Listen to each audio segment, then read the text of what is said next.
So here's what I'm thinking. As I look at this video, obviously it's tough to say where the trail arm is on the way back down. But that's one of our main priorities here is if we had a down the line view, I would really like to see, where is the right arm and the right elbow as the club approaches P5, which would be right about here, and then P6.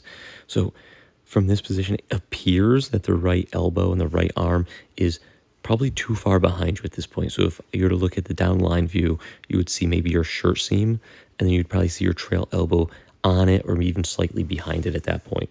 So the reason why you get what you think is flippy is because that right arm has to extend at some point, and it's so far behind you that if you don't rip it open, and when I say rip it open, I mean if you don't rip those hips open and start to rotate, you're going to have to unload that right arm and that right wrist into the back of the golf ball. So it looks visually like a flip, but in reality, I don't think it's a flip. I just either think you need to figure out how to turn the corner a little bit more proficiently or efficiently.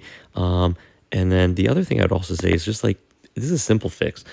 If I kind of click through here, we get into impact and a handful of frames post impact. I'm going to stop you right here. You need to work a little bit on what we would call like our neck tilts. So at this point here, your eyeballs are still glued to that mat. Like, allow that to look this way. Like, turn your head. When you allow your head to turn and rotate through the golf ball, kind of in that manner, what you're going to find is your hips can extend a little bit more. That looked like a Jackson Pollock painting.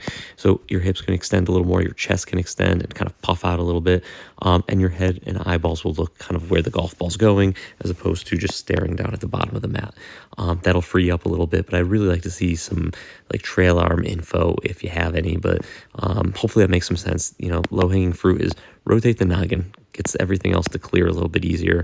You might find some success with that, but for the most part, just, it looks like you have some trail arm issues, and, I think that could be worked on as well.